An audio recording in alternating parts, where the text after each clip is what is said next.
Welcome. My name is Alexandra Schneider, and I'm the director of the Brooke County Public Libraries located in Wellsburg and Follansbee, which for those who may not be local are located in the northern panhandle of West Virginia. If you would not mind, take a second and enter where you're from in our chat section and how many people might be watching with you. We also thank you for joining us during this difficult time. It is very hard to have programming at the library right now while maintaining correct procedures and safety. So if we can host something virtual to help someone feel a bit safer, that is our goal. A few house rules before we get started. No recording or photography of any kind. A recording is in the process as we speak and will be available via our YouTube page and eventually via the author's website as well. Please be respectful. Please share your thoughts, opinions, and even questions in the chat section. Feel free to even interact with each other that way. You will be muted the entire time. However, you will be able to ask or to unmute or ask to be unmuted once the Q&A session starts. If you're experiencing glitching, audio quality issues, or anything of that nature, consider turning your web camera off on your device. It will help you save bandwidth and normally clears up some issues. If you get kicked out for any reason due to your connectivity, don't worry.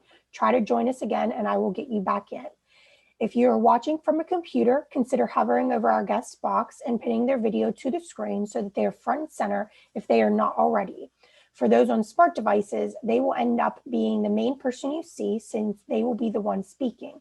However, with a swipe of your finger, either left or right, you will be able to toggle through the attendees to find our author's feed. We also ask you to bear with us. Every live event functions different and each library has access to only certain functions of technology. Lastly, be respectful of our guests and the fellow patrons who are joining us during the presentation. Unacceptable behavior will not be tolerated and you will be removed from the program automatically.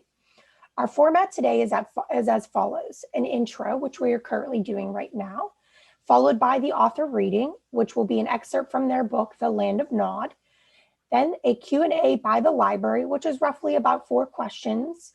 Q&A from any of the audience, either via Zoom today or our Facebook live stream. And then after that, the author will share their contact info and we will conclude the author book time. Without further ado, please help me welcome Daniel Rose.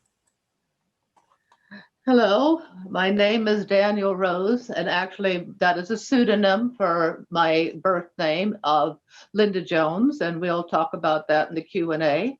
But for right now, I will be reading from my book. I have published 14, I'm on my 14th book, self-published, under the pseudonym of Daniel Rose, and this book is entitled The Land of Nod.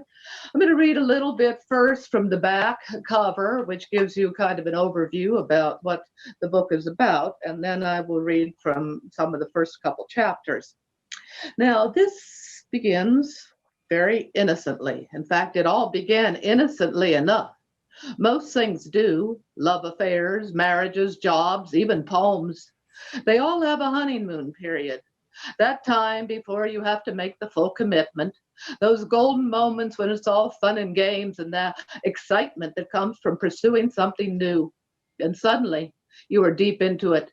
Your poem becomes a book, and somewhere around page 344, you aren't quite sure where you're going or why you started to write the whole thing in the first place. So the only solution is to buckle down and work, work, work. And maybe if you're lucky, you just might see those magic words someday. The end. Yeah, you knew you had it in you. But dreams shouldn't follow this pattern. Dreams are reserved for another realm, one in which the rules of physics and other three-dimensional thought need not apply. Or so I thought, until I met Jocelyn. So that is actually an excerpt from the middle of the book. So speaks Maggie Stump. Maggie is the eldest daughter from a family of 4 children who were all named from the Bible. But there's nothing holy about the Stump family. They are an oddball mix of druggies and drunks linked together through shared history and common sorrows. Predictably dysfunctional, they all appear to be going nowhere fast. Then enter one catalyst in the form of a wild, crazy circus clown whose tattoos suggest interplanetary alignments, and change enters the formula. Maggie discovers talents that she didn't know she possessed, and just in time as her entire family is perched on the brink of disaster. It is only through Maggie's newly acquired psychic skills that she is able to save her brothers and sister from certain self-destruction. So with that introduction, we will begin with the land of Nod. And Cain went out from the presence of the Lord and dwelt in the land of Nod. Chapter 1, Maggie. My mother often referred to her exodus to West Virginia in biblical terms. I suppose that's understandable when your name is Ruth and your children bear the titles of four of the major arcane in the tarot deck of Christ, meaning that our names read like a who's who of the New Testament. First came Mark, then me, Mary Magdalene, Maggie for short, then Luke, Buddy for all practical purposes, and finally the caboose, just plain old Mary, though there was nothing either plain or old about my younger sister, but that's another story, one for later exploration. Quite a lineup for the God Squad, right? Guess we were lucky she didn't pop out a few more, or else there might have eventually worked her way around to a Judas. But don't ask me why my mother did this to us. It's had something to do with the olive branch she was extending to my grandma, a mean-spirited old Bible thumper who had the good graces to slip over Jordan just a year before we showed up on her doorstep. We were boll weevils looking for a home, and by all appearances, we had found it, especially since most of us hadn't left there yet. However, if West Virginia was the book of Exodus to my mother, it was more like Genesis to me. It was here that I first thrust myself into a life of ignorance and poverty. This is where I met my daughter's father, and this is where I resigned myself to a wasted life of waiting tables at the Cup of Joe. The Cup of Joe. What a hoot. I wish I had a nickel for every clever name assigned to a greasy spoon. Debbie's Cross My Heart and Hope to Die Diner. Peggy's Pass the Salt. Linda's Indigestion Inn.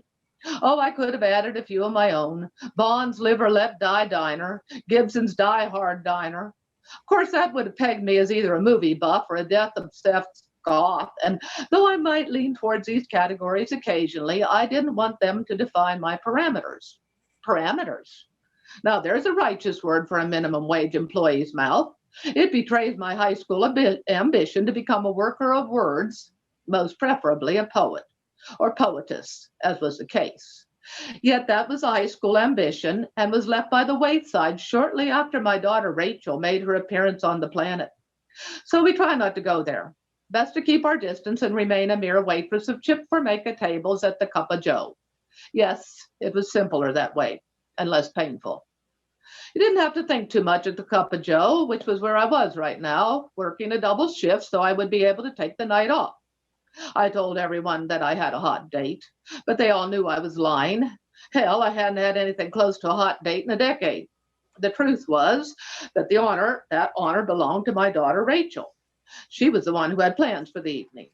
Or should I say, I had plans for her, and they didn't involve the opposite sex, thank God. She was much too young for that, a mere 14. Though come to think of it, and as a mother, this was hard to reckon with. 14 is usually when it all starts. Had for me anyway, but that's another story too. One that goes back to another lifetime when I was a surfer girl wannabe growing up wild in Ocean City, New Jersey. It was lucky for me that my folks got me out from underneath the boardwalk, or I just would have been another teenage mom on welfare. Hey, I was another teenage mom on welfare. Can you say out of the frying pan and into the fire? Oh, I know they had my best interest at heart when they moved to the wilds of West Virginia, where there would be no more blue-eyed surfer hunks to tempt me. It was a good thing I wasn't God's gift to Barbie land. No, a perfect 10 I definitely was not, and that may have delayed the popping of my cherry until the ripe old age of 17. Not that men are very discriminating, but when the field is ripe with hot tomatoes, most guys would rather not settle for a rutabaga. A rutabaga. You know, I never really considered it before, but that's probably a good enough vegetable to identify with. In the world of green growing plants, I am most certainly a root crop. Nocturnal and thriving best away from the direct stare of the sun, especially now that I've turned the corner on the big 3-0. Now, what is it they say about women over 30? Oh, yeah, that's right, that they should stick to subdued lighting, which could be another reason why the Cup of Joe could be a good place to hide. Although I was doing a pretty good job hiding under beds before I ever got here. Anyway, by the looks of things, the place hasn't seen the light of day in over 50 years. Even the windows are fake. sheeted over with thin plastic designs that make a feeble attempt to mimic stained glass, like the place is some kind of church or something. Hell, the only thing that's holy around here is the cheese. Oh, well, what's a girl to do? You've got to work. And now that I no longer live with Mom, I need those food stamps and TANF checks.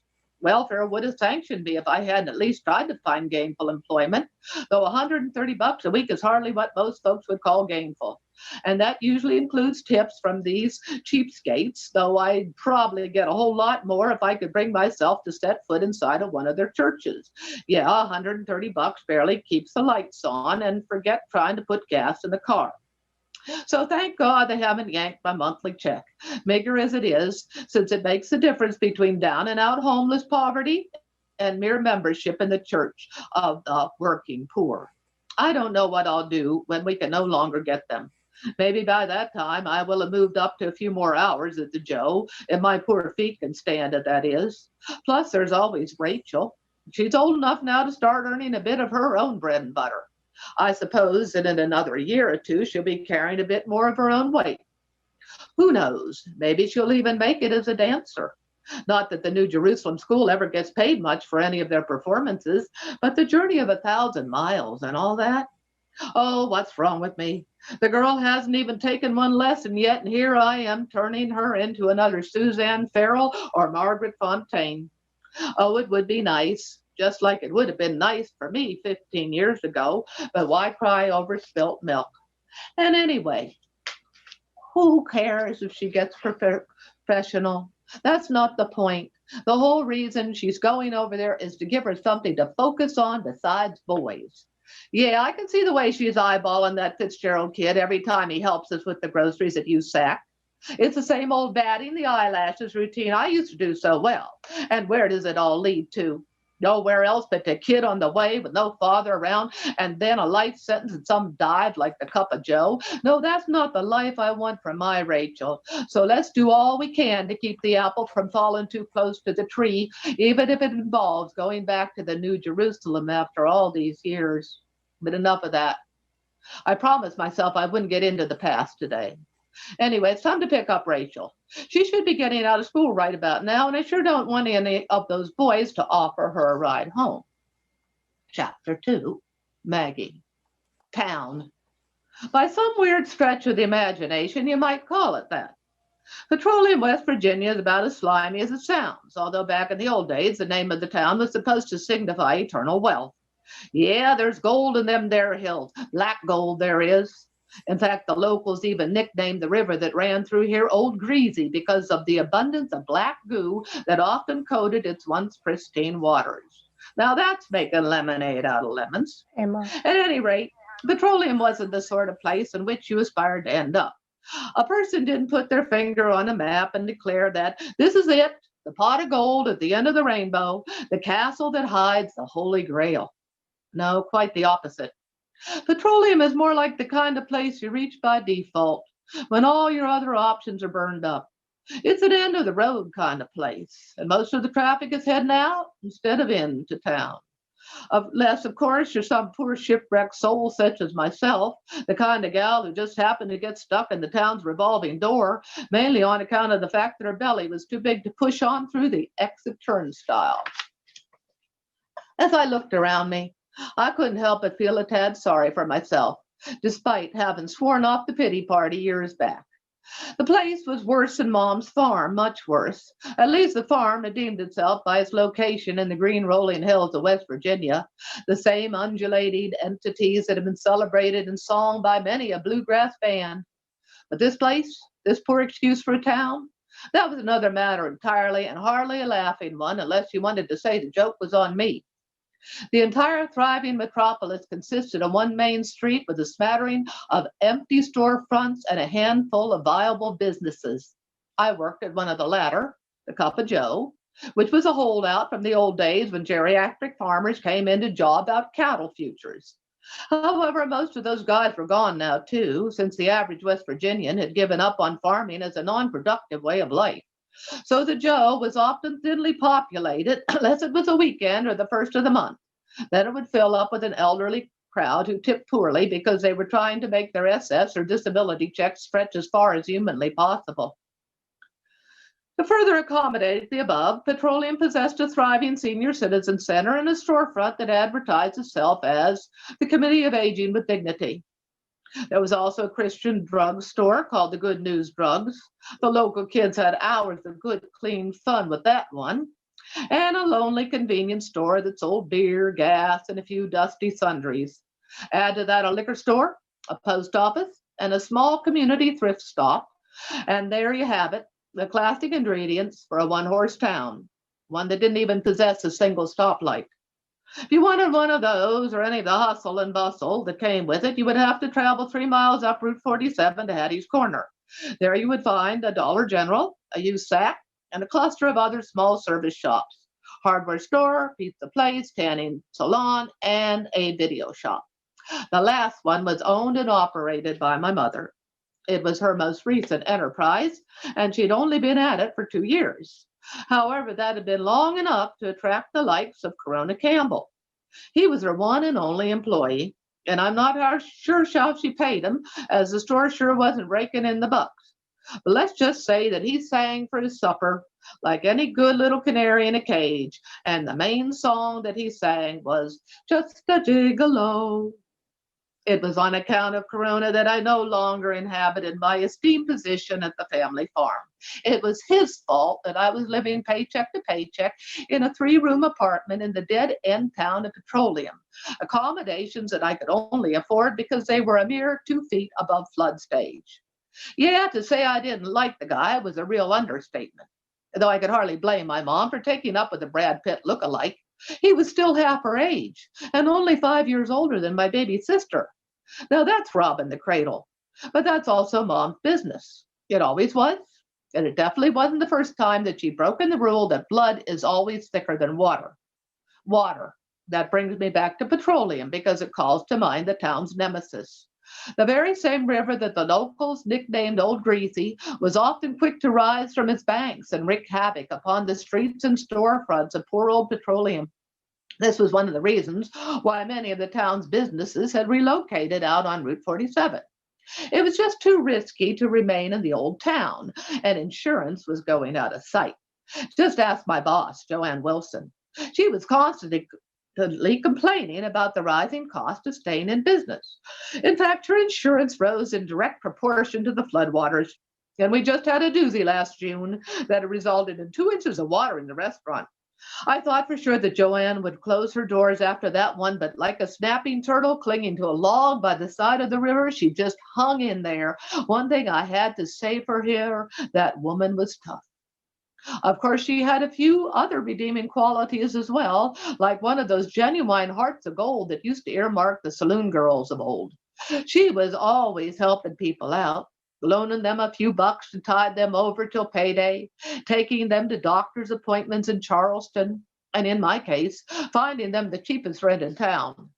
Unfortunately, though, a cheap rent came with a price, which sounds like a contradiction until you see the place where I live. I was almost there, so that meant it wasn't far from the restaurant since I was on foot. In fact, it was a mere 200 yards from the place, just far enough up from the floodplain to guarantee my relative's safety in the event of the next downpour, but not so far that the insurance company hadn't deemed it a calculated risk. That's why my small, and I do mean small, apartment was so cheap. It had just recently joined the ranks of the uninsured, which in Petroleum meant only one thing, that it was on its way to the demolition derby. I stopped and turned to gaze back over the town. Boy, it had changed in the 15 or so years since I'd been introduced to it. Gone were the old-time red brick stores that used to line Main Street. A serious flood came back in the mid-90s, had seen to that. I remember shopping for back-to-school stuff at Bolton's department store, and to call it by that name was somewhat of a joke, or wishful thinking for such a small fish. However, it did host a wide assortment of goods that you now had to travel 40 miles to find. So it was a real loss when they bulldozed the place down to make room for the parking lot, which began to spread like a cancer over the entire downtown area. It was soon followed into oblivion by a number of other stores, a small local grocery, Lucy's laundromat, a hardware store, and the First Union Bank. The list was endless, and it soon became obvious that if they didn't fix the flood problem, and it didn't look like relief was anywhere in sight, The entire town would be gone, or should I say, relocated 3 miles out to the barren shopping mall strip of Hattie's Corner. What a shame, especially since so many little West Virginia towns had managed to celebrate their heritage by maintaining an old-fashioned business district, one that could attract tourists with artsy-fartsy little craft shops and flower boxes on the corners, but not petroleum. No, it was doomed to die the slow death of the waterboarded, as it was inundated a little at a time by the muddy waters of Old Greasy. Except by now they should have called it Old Poopy on account of the sewage treatment plant upstream. Do I sound sarcastic? If so, you're getting the picture. Petroleum was a real gem of a town, one of those corners of small-time America that all the politicians are blabbing about that formed the backbone of our great country. Hell, if this was the backbone, the whole nation would need a wheelchair soon. Oh well, that was the country's problem. I had problems of my own, like getting out to the high school in 10 minutes, which should not be a problem as long as my car would start. However, it had been experiencing a few difficulties in that department lately, perhaps due to its age. Yeah, my car was no spring chicken, but beggars can't be choosers. I picked it up from a church group in Ohio that Joanne had told me about. It had been donated to the church, who later distributed it to the needy. I guess I qualified because they'd driven it over last June, right after the flood. Though the way it sounded when I first met it, I could have sworn that they'd driven it through the flood. It was coughing and spitting like an old geriatric 2-pack-a-day smoker. But what did I say about beggars and choosers? Why, look a gift horse in the mouth. All I could say was thank you, thank you, thank you. Up to that point, life had been pretty hard with no car, especially since I no longer lived with Mom, whose H and BMW I had taken for granted. However, the Beamer and the life it represented had disappeared into the back pages, gone with the wind after Corona Campbell appeared on the scene. He'd been the icing on the cake of a long stream of sorry-ass losers my mother had taken up with following my father's demise. Most of them had been harmless enough, and none of them had ever made it past the status of live-in lover. This was one of the reasons why I could suffer their presence in the rooms which had once been filled with my father's booming laughter. There had been Trotsky quoting intellectuals and hard Dick Harleys, and even one aging hippie guitar player who thought he was God's gift to women, but who really should have been playing lead in the Viagra 5. He was the one who had directly preceded Corona, and I often wondered if there had been any connection. By then, my mom was probably well into her own midlife crisis, and I guess she figured that if older men could seek a trophy wife, why couldn't older women do the same? Of course, usually those older guys have a large bankroll to lure in the lassies, whereas most women their age have been going steadily broke, making 60 cents on the dollar to every buck a man makes. However, Mom was different. Just prior to Corona, her long-awaited ship had come in, meaning that Dad's estate finally made it through the courts. Hell, with 3 kids by the guy, it should have all gone directly to her. But good old Grandma had thrown a wrench in the works of her grave and had tied the property up in a trust to be divided amongst her 3 children. This meant that in the event of Dad's demise, us boll weevils might have to start looking for another home. It was only on account of Aunt Edna and Uncle Bill's good graces that we were allowed to stay on at the farm while the whole mess was going through testate.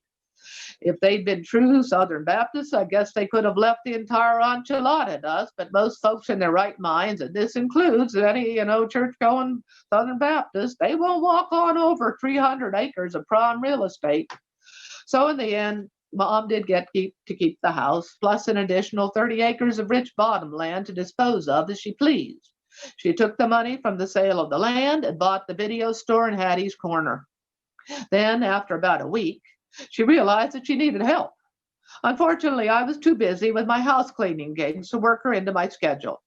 Oh, I guess I could have quit the toilet scrubbing routine, and in retrospect, wish that I had.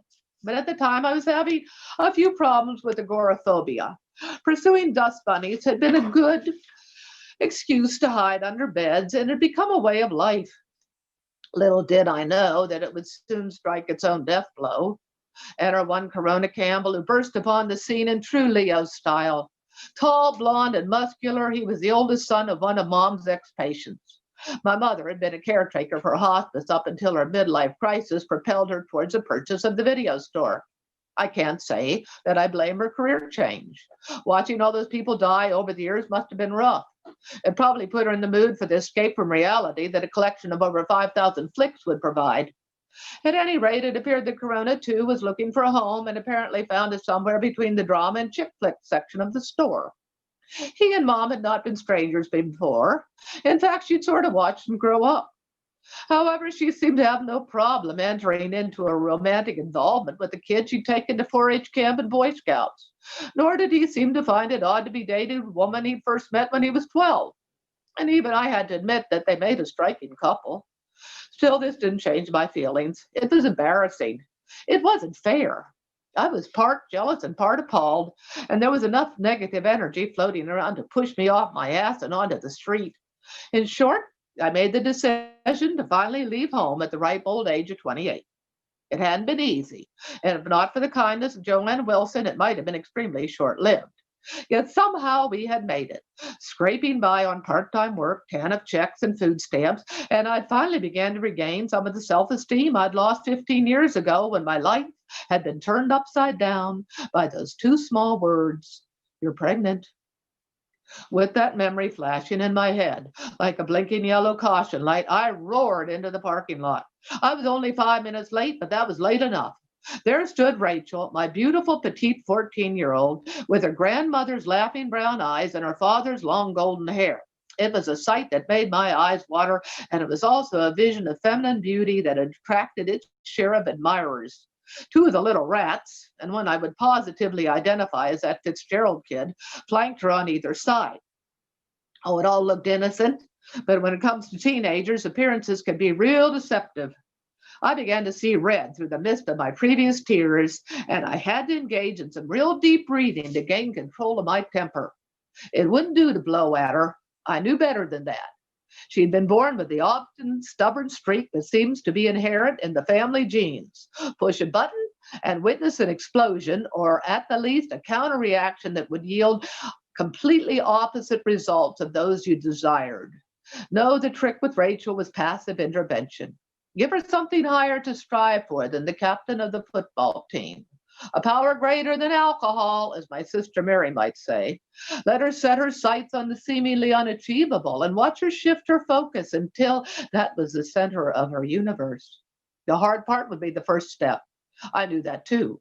It always was.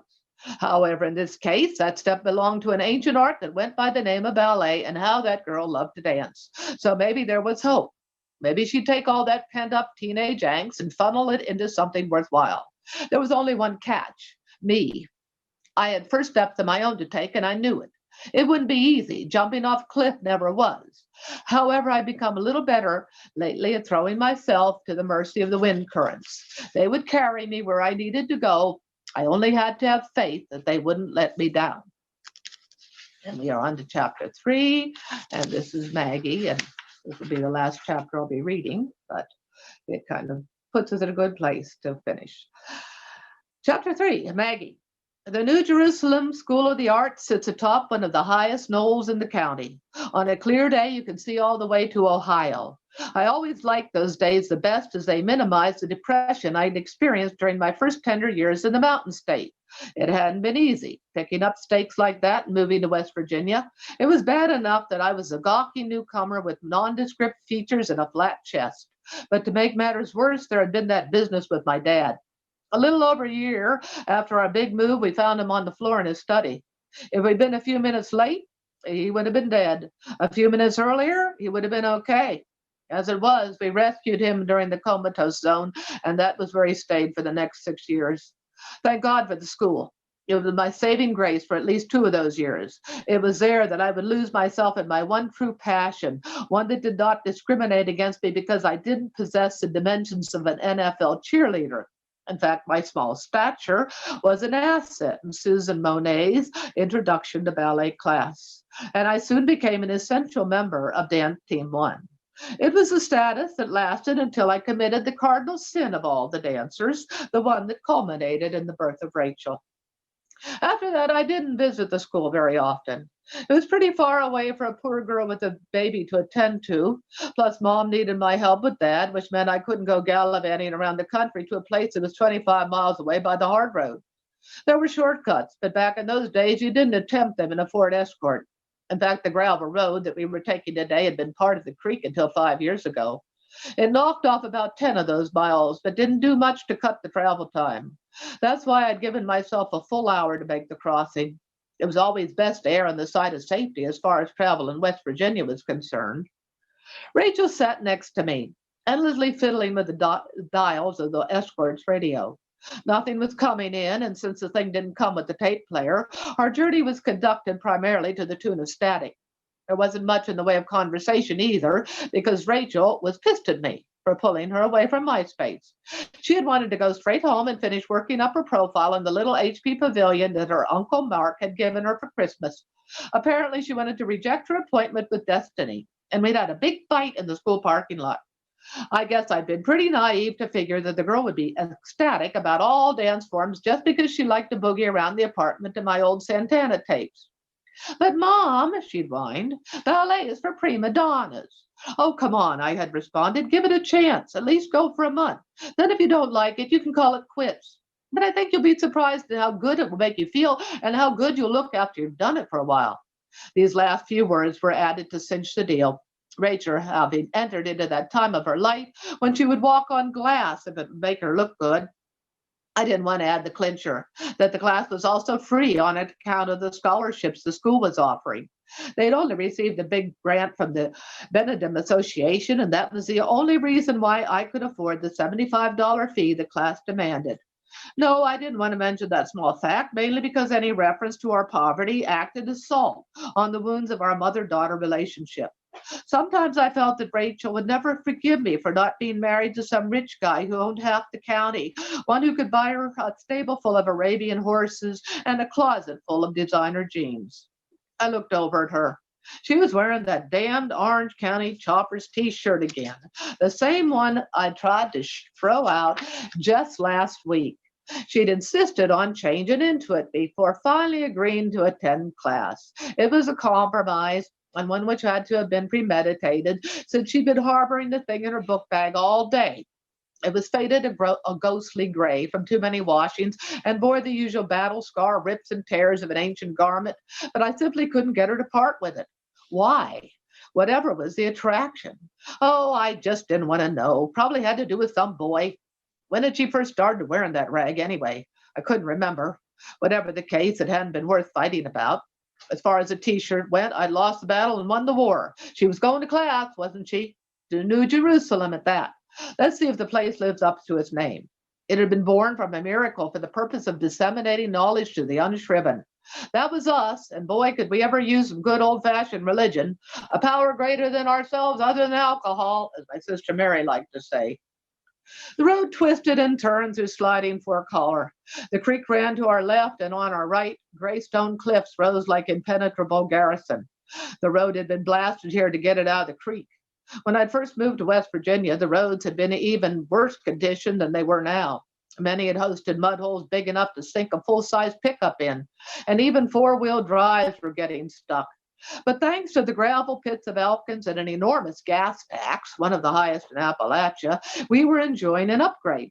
It was now possible to go visit folks that had lived in relative isolation as the direct result of their access, and two-wheel drive was good enough for most of the major back roads. I guess it was an improvement, unless, of course, you didn't want the company. But New Jerusalem had one of the company. That's why they were a mere 200 yards off a good hardtop road and only 2 miles from the only major highway that ran through the county. It was all about location, location, location, and the Nana Makers establishment took that basic real estate mantra to heart. Maybe that's why they succeeded where so many other grant-funded organizations had failed. Or perhaps their success was directly related to the huge influx of cash that had jump-started the project in the first place. Now that was a wild story. And since Rachel isn't doing much to make the miles go by any quicker, I guess I can afford to reminisce. I remember the first time I came to the place. I thought I'd fallen into fairyland, and well, I may have, since it was the fairy tale that led to its existence. Petrus Donamaker, the founder, had been an underpaid carpenter in New York City when on a lark he decided to play the lottery. Later, he swore he'd heard the numbers in his head, but that may have all been part of the myth and magic that surrounds the place. No matter what, they do check out. He played his sister's birthday, his wife's dimensions, and his wedding anniversary, and he won a sweet 2 million.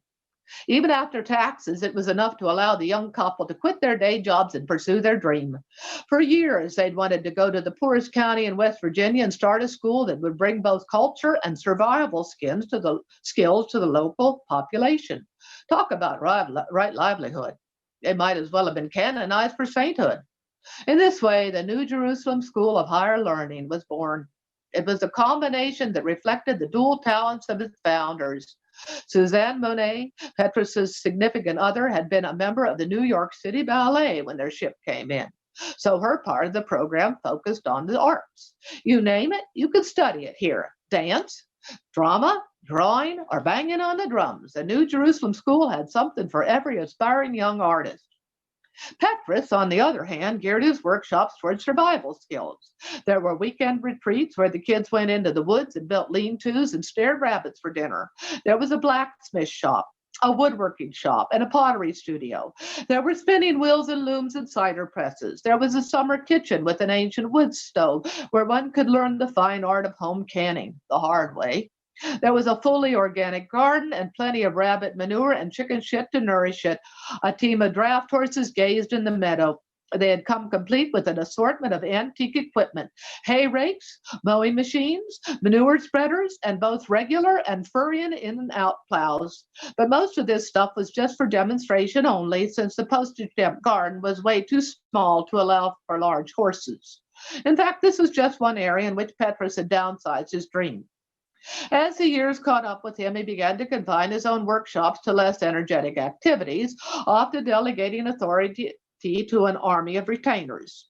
Some of the more challenging ones were conducted by wizened locals or gnarly dude river runners like my brother Luke, who had once guided an overnight raft trip sponsored by the school.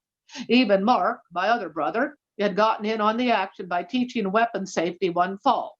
That was before Afghanistan, though, and it was now a moot point about just how safe Mark was around firearms. That boy just ain't right anymore, I'd overheard on more than one occasion. No doubt it was a statement that would ring true about a number of guys who were returning from that crazy place. Mom said it hadn't been any different in her day with Vietnam and all that, and oh my God, is that really the same place where I used to visit 15 years ago? During my reverie, I'd finally followed the road less taken to the new Jerusalem. I had to remind myself it had been a while. A good deal of what I'd been mentally listing had never been experienced firsthand. Oh, I might have heard about it through the grapevine or even seen a picture of it on their website, but nothing could compare with the sight that met my eyes. It had been at least 14 years since I'd set foot inside the place, and at that time, much of the expansion had not taken place. In fact, the school had been small, barely more than a large dance floor surrounded by living quarters, so tiny that I wondered how Petrus, who was a big man, had ever managed to turn around in them. But now, first of all, I couldn't even find the original dwelling. It had been absorbed by one addition after another, and the extended outbuildings, which housed all those fabulous activities I had just enumerated, well, they'd only been in the planning stages back in the early 90s. What a difference a decade can make. As I hustled Rachel out of the car and towards the vestibule, I couldn't help but compare the progress made at the school to that of my own life. What did I have to show for the past 15 years? Nothing but this sullen little bundle of joy at my side, the one in the unholy Orange County Choppers t-shirt. Oh, I guess you could kick in my GED for good measure, or maybe my many years of experience as a toilet scrubber. But other than that, my career paled in light of the New Jerusalem. It made a girl feel downright inferior. Hell, it made a girl feel like a total loser. I was beginning to get shaky in the knees. Could I really do this? Would my nerves hold out? The answers to these questions were not conducive towards propelling me forward, and if it hadn't been for Rachel, who by now had spied one of the Belgian workhorses, I probably would have beat a hasty retreat. Then the door opened, and my escape route was cut off.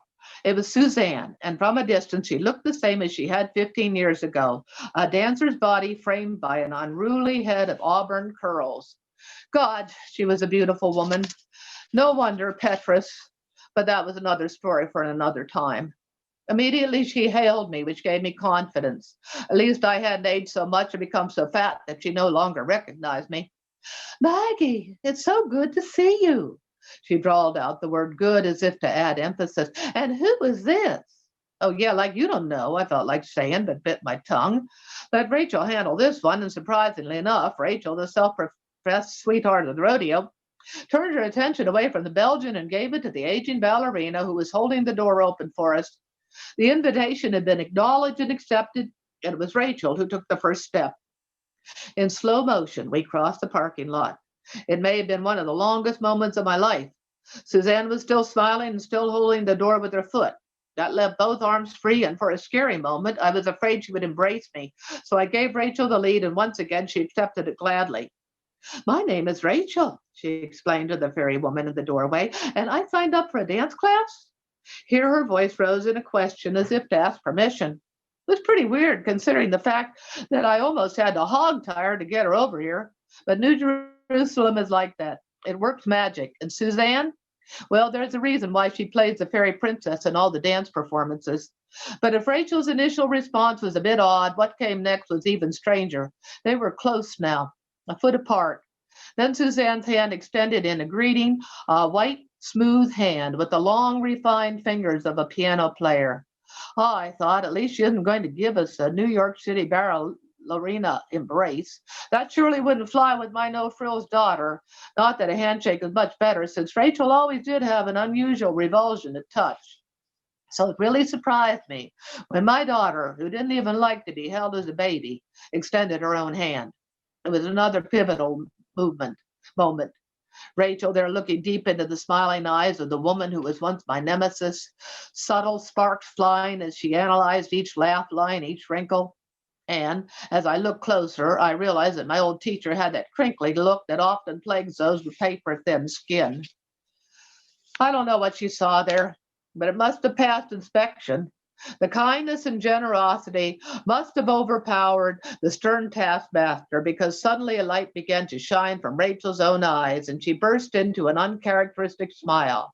I stopped gaping just long enough to hear Suzanne's final pronouncement. And she'll be okay with us, so you can go and come back in 2 hours. 2 hours. I faltered, and Suzanne must have caught my drift. Or else you can stay. There's lots of books in the library and some refreshments. How gracious she was, always a mediator. I sighed. Thank you, I wanted to say, for not drawing attention to the fact that I don't want to stay, but that I have to stay because I don't have the gas to run all over the county. Still, 2 hours was a long time. I suppose I could just take a short drive to smoke a cigarette.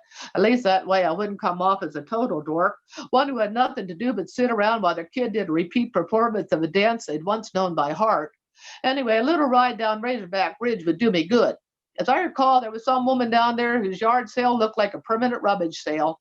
Not that I wanted to buy anything, that wasn't my mission. No, I just wanted to gawk and gloat at somebody who was a bigger loser than I was. I turned to get in the car, knowing that I was prolonging the inevitable. Sooner or later, I would have to set foot inside the magic kingdom of the New Jerusalem school. At least Petrus wasn't around to further complicate the matter. Word has it he'd gone to the city to teach a residency at some hippie college and wouldn't be back until the semester ended in June. By that time, Rachel and I would have been there and done that. His absence was part of the reason why I'd summoned up the courage to open up the Pandora's box of the past. Petrus made me nervous, always had. Yeah, me and every rather red-blooded female east of the Mississippi.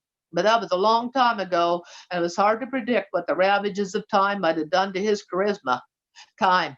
It leveled mountains, toppled civilizations, and eventually even healed old wounds. It was both friend and foe, a bit like my dream. And the next chapter has to do with Maggie's dream, which is essentially a lot of this book is about dreaming and the power of dreaming. So we're going to now turn it over to Alexandra again. Alrighty, thank you for that. Questions? Yes. Yeah. We do. And the one question we do have coming in, so I'm going to jump down to Q&A from the audience really quick, is will we be getting a copy of the book? And I will be glad to tell you guys that I will be ordering this book next week when I'm back in the office. So if anybody would like to place a hold for it, we will definitely have it for you guys.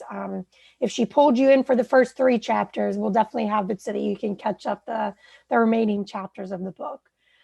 All right, so let's bounce to the first question that we have for you today. Why did you choose to read the excerpt from The Land of Nod? Well, I have chosen this book for one thing. It has a pretty good beginning that is one that I think is a hook, and some of my books don't quite have that, so I would have had to run around and look inside the book and figure out what I could pull out. But I chose it also because it has a universal application to today's times. I feel that this is a story about redemption. It is also a story about the power of dreaming and loving intent. And I probably don't need to say too much more about why I would feel this would be kind of important to, being a positive message for the times that we are now in. That due to circumstances beyond our control, we are really captains of our own fate and masters of our own soul. So, a book about the power of intentional dreaming and the power of love. Alrighty. The next question is, how did you become involved in writing? How did I become involved in writing? Oddly enough, I was not one of those little girls that sat out and said, I'm going to be a writer. In fact, actually, I decided I was going to be a librarian, and I did do that. But maybe it was all that exposure to books. It's hard to say, because I do strongly believe in bibliotherapy. There have been books that have come to me at a certain time in my life that profoundly changed my life and influenced me. And, therefore, as a librarian, I was able to kind of, tailor a collection, in a way that I felt could kind of help people out too. But how I personally became involved in writing was I kind of wrote a little bit as a young adult. I actually was a poetess too in my teenage years until I was shut down, unfortunately, by some very unconstructive criticism by a nasty grad student in my first year of college. So, let that take as a lesson to people. Never give up, never surrender. Criticism is criticism. And, you just have to get on with it. But later on, probably I didn't write anything for probably about 15 years, but I just found myself in a position when I moved back here to West Virginia where I had a lot of time in my hands and I didn't have anybody to talk to. So if you kind of could put two and two together, I started talking to myself and I just started making up stories. And this was one of them. So What made you decide to write under a pen name? Because obviously you're writing your books under the name Daniel Rose, but we are speaking to actually Linda Jones. yes, and the reason why I did this was because at one point in time, well, actually, I worked in the school system for many years, and at one point in time, I thought that my books actually contained controversial material. I now realize that it's tame by today's standards. I mean, this particular book, and buyer beware. It is a murder mystery. And there is I never get really graphic about things, but it is like you look at these people and you say, oh my goodness, these people got issues. They definitely need some divine intervention, which is what they got. But for reasons such as that, I did not want to come out and be public. And then when I retired, that no longer became an issue. Uh, so I just went ahead with what I'd been doing for years. And plus, this is a sad thing to say, but I never particularly liked my birth name. It's a little bland. I had played around with multiple pen names, over the years. And when I came back to West Virginia, I kind of was in a position where I had to reinvent myself. And I chose, the name Jericho Rose as actually in my email to do that.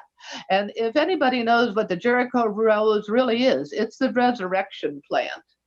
And of course, when I decided to write, I just took my husband's first name and I took the last part of the other name. So it was Daniel Rose. Alrighty. The last question that we have for you, can you share with us a little bit more about your other titles and the journey to self-publishing? Okay, I'm going to probably beginning with now this particular book. Was this the first one? I got to the point where I don't truly remember, and I don't have them stacked in the right. But I had two books that I wrote primarily that I published through Ex Libris. This is one of them, The Coming of Cain. And since then, I have gone and taken possession of that, and I had to change the cover. And I self-published the exact same book because I liked the royalties were better, and I wanted everything under one umbrella. So I published this through Lulu as well. And I still get calls from Ex Libris where they're trying to get me to, do some kind of promotional thing.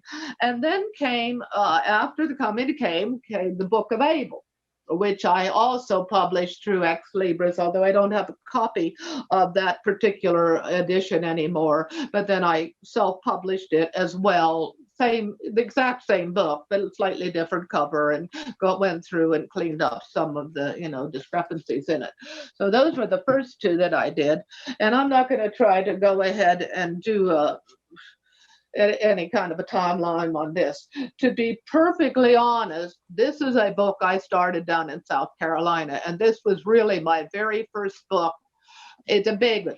In fact, it's the longest one I've ever written. It's about 600 pages, and actually I got to page 300 and some, and I was going to stop it, and then I realized I got a whole other book here, so I just kept going. So this was, even though it wasn't the first one I ever self-published, it was the first one I wrote.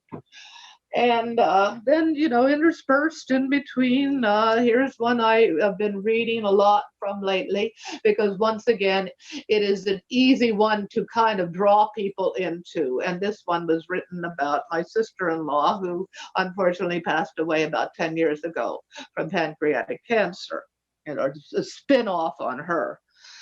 Here's one called The Lodestone. This one was written about incidences that happened down in South Carolina. At least I piggybacked off of them. It starts with a hurricane. We had a few of them to worry about down there.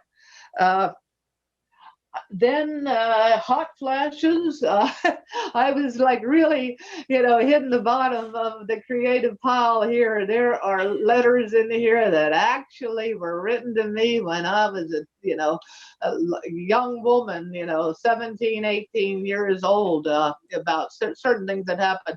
I was basically exploring the anatomy of the spirit in this book. And that is a book that was written by, I forget exactly the name of the lady, but it kind of parallels that. An interesting book that I just kind of started working through a lot of different issues. But once again, I take certain things and it's almost like I have a skeleton framework, and then I just start filling it in with, fiction, true fiction. People always ask me, oh, who are you in this story? I tell you, I'm all of them. And when I finish a book, you know what? I really go through almost a postpartum depression. Excavations in a Blue Room is a collection of like 3 different stories that kind of are written over a 20-year period, actually. But somehow they all seem to fit together. And then kind of went through a little bit of a lull. And a friend of mine, actually the same person that's coming today, who's missing this presentation because she's on the road right now, she has been in long-term recovery for about probably going on 25, 30 years now. She wanted me to take her journals and write a book about that. And this is the result of that. And pretty much so much of it is just taken directly from the journals, and that this was a quantum leap for me. I'm not a computer person, wasn't born into that, particular genre or age group, but I always used to write everything out by longhand. And then I realized I'm writing out by longhand, but she's already written out longhand. I need to just put this on a computer. So every book I did since then, I had to make that quantum leap where I was thinking on a computer instead of thinking through my hand. It was a difficult transition. And I followed up that book. This is also a book about her life and also about my own life, incidences that really happened. This one is probably closest to being nonfiction, and it has to do with 2 women and how they're basically, confronting the slings and arrows of, modern life and different things that happen to them and going to bat for the things that they believe in. So those 2 books were about her, kind of hinged around her. And then I wrote a couple books that, ones which I'm not allowing, for public exploration right now until certain people are no longer on the planet, perhaps. And I culminated. This is my final book that I just finished last year called The Ballad of Stitch and Doe. I feel like I finally made it on this one. There is nobody I know in this book. This book is just completely, it's like a fabrication, but I had more fun writing this book than I had with almost any of the rest of them. I always tell people this is like automatic writing. I go upstairs and between the hours about 8 and 10 in the morning, I do something up there. And I don't really feel like, something else seems to be kind of talking through me, and it definitely was in this book. So I had a lot of fun with that one. And that's all I've got down here. Like I said, the others are not available for, public use right now.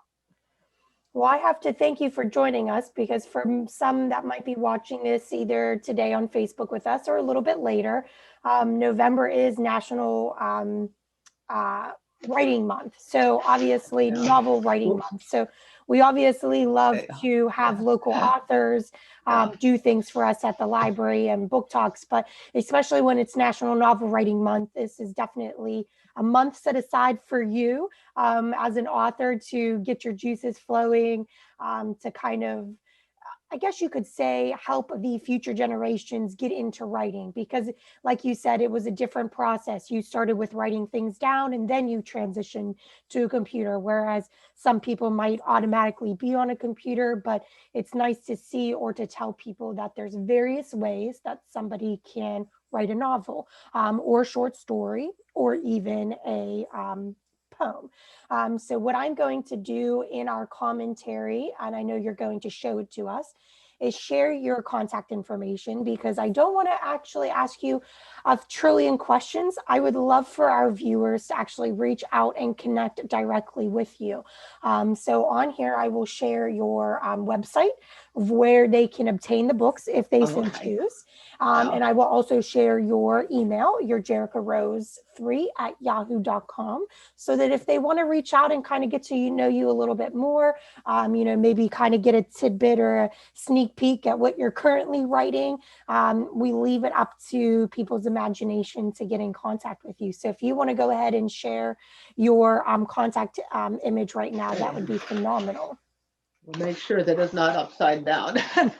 Now, when I look at this, the writing is backwards, but the bottom part, and I hope there's, yes, trying to get not too much glare. Can you see it? We can see it. Yeah, www.lulu.com spotlight Jericho Rose 3 should get you there. It has been in the past. Lulu's been doing some upgrading lately, so. Perfect. And I have shared that. And for those of you, or if you I'm going to take it down now, if that's okay. Yeah, you can definitely save your arms. Okay, thank you. What will happen is I will get the recording ready to go. I will get it onto our YouTube page within the next hour or so, and then I will get it to you. So hopefully we can have more people join us a little bit later. We know that some schedules never mesh with everybody else's schedules, but again, I want to thank you for joining us. It has been a time. I think we were discussing this beforehand. You and I have been discussing via email back and forth since right when COVID started. So we've been trying to, find a date that works. And we're definitely excited that you gave us a little bit of your time today. And I want to appreciate and thank you for that. Oh, well, I want to thank you very much for giving me this opportunity, because when I first started getting ready to come out and start working on some marketing, I was aware of the fact that the distance was going to be an obstacle. And the Zoom meetings have definitely helped overcome that obstacle. And I hope that more and more people get into listening. We used to do that more, I think, and I have myself had to, because my eyesight's not as good as it used to be. So I've been making use of the Library Overdrive program and really enjoying it. I got to the point where I'm getting ready to read a couple of stories, short stories I have for the Gilmer County Library. That's something she's been doing lately, is just, letting people send her MP3 files. So, this has been a great opportunity for me, and I really appreciate you having me. Hey, thank It's been you. wonderful. Thank you so much. Do you have any last minute remarks before we end the program today that you would like to share? I think I've covered everything. Kind of went with the program, and I hope it wasn't too long. That was a hard book to find a place to kind of cut off. So, I think the one-liners, I was commenting back and forth with my program director, and yeah, she was watching it on Facebook, and we kept yeah, saying the one-liners that you had were kind of get me to chuckle a little bit. And especially yeah. when you were talking about the gentleman who played the lottery and won, and he played his wife's dimensions. That had Yeah. me kind of Believe it or not, that actually happened. Like I said, I beg, borrow, and steal from things. That really happened in New York City. I'm not sure if it was his wife's dimensions, but he played some really strange numbers and won the lottery, this man. And I can't even remember who it was. It was like back. One thing about that book, it's a little dated by today's standards, and an interesting side on my, just observation on my part was that there's stuff in there about computers that was valid back then, but now people would say that's not right. That could, we've come so much further in just 15 years. I think I wrote that about 15 years ago, and the whole plot hinges on the fact that some of the stuff we can do now with computers we couldn't do back then.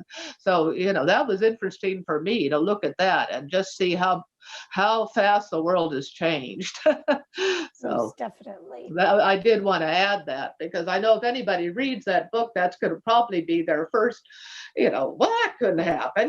We could do this now. But you know what? It's like you couldn't do it back then. And besides, it's fiction. Okay, we're making it up as we're going along, right? It Okay. takes us back to that place and time. That's what Yeah. we need. Yeah. Yeah. Well, thank you so much, Alexandra. I really appreciate it. Okay. Anytime. Thank you for joining us, and I will You- conclude the recording and program. And like I promised, it will be ready for people to hopefully join us in getting to know you a little bit better within the Okay. next hour or two.